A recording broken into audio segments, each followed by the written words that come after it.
I feel like the two of you are the pride of Evergreen.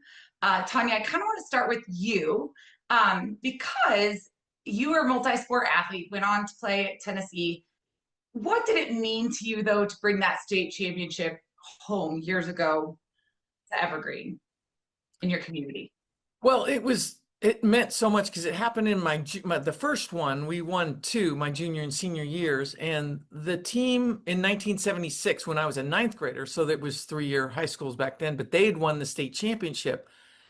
And the year that I was a sophomore, there's a little bit of pressure to win that championship again, and we fell way short, woefully short actually. So to have that, bring that back and start a streak. I mean, my junior year, that team started a streak that I think still is a national record of like 9 years without losing a match for Low Hunters team. So it was so special to get us back on track, so to speak. And uh, it's something that I'm really proud of. I love whenever I meet anyone who knows you from that era. It evokes so much emotion. People are so proud. They feel super connected because Evergreen is such a tight, unique community, I feel. Rachel, so bringing it full circle, you've won two back-to-back state championship titles, 3 in total at your tenure. Out of how many years have you been coaching at Evergreen? 6 counting a COVID no coach year, so 5 or 6. So what does that mean for you and your girls to bring that back to that community in 2025? Yeah, Evergreen's a really special place. It's a small community, but girls' sports are really at the forefront. There seems to be a youth program for every girls' sports offering. The girls' soccer team also went back-to-back state championships. So there's something in the water at the high school for female athletes. I think it started when, Tanya's class was there. And if you go into the halls, there's, Tanya Haave plaques and Low Hunter. I think it might be the Low Hunter gym. And there's a lot of awards kind of all around the building. So the legacy of greatness, lives on in the walls. Both of you, how have you seen the culture of girls and women's sports? Tanya, I think you kind of touched upon that pressure, external stimuli, for lack of better words. And Rachel, you're in it with your high school girls, the social media. How have you seen that change over the course of your careers in coaching? Well, I'll start real quick and then I'll have Rachel add on. But I think women in sports or women's athletics has now been normalized. When I was playing, it wasn't so quote unquote cool. And now it is a cool thing to do. So to see that evolution, Rachel, I'll just date myself that I'm a lot older. So, but see that evolution where it is so cool. For me at this point in my life and my career, it's so satisfying to see. So that's my 2 cents right there.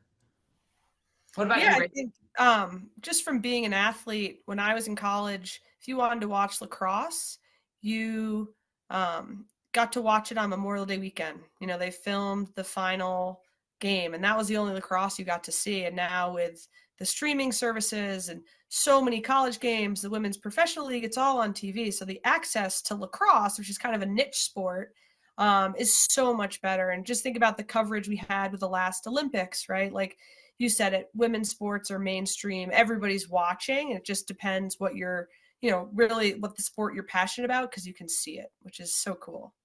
As coaches that are females, what responsibility do you feel to model strong female leadership? Well, for me, I mean, just huge responsibility. I mean, keeping females on my staff, mentoring young female coaches. I didn't have many. My role model growing up was David Thompson of the Denver Nuggets. And now they have Caitlin Clark, they have Angel Reese, they have Paige Beckers. Sorry, I'm not as versed in lacrosse, Rachel, but that's, some of those things, those names that they get to see people that look like them. So I feel a big responsibility, and even though I'm not coaching anymore, I still feel that responsibility to help in that area. So on a much less of a calendar year, right? I do feel like we have a deep responsibility because girls are watching, right? So seeing us in leadership, teaching them, the life lessons that will apply for the rest of their, beyond their sports career feels so important. And, Tanya coached me on the golf course, right? So once you're a coach, you're kind of always a coach. You don't kind of lose that skill set of being able to connect with somebody, give feedback, just kind of enjoy what you're doing. And so I think when athletes now can look to mom coaches and women coaches, they can kind of get a different perspective, right, than kind of the dad coaches or only having the male screaming person on the sideline. And so I'm really happy. I like to coach with programs that have a lot of female coaches because I think it's so important. They need to see us so they know they can do it if they want to.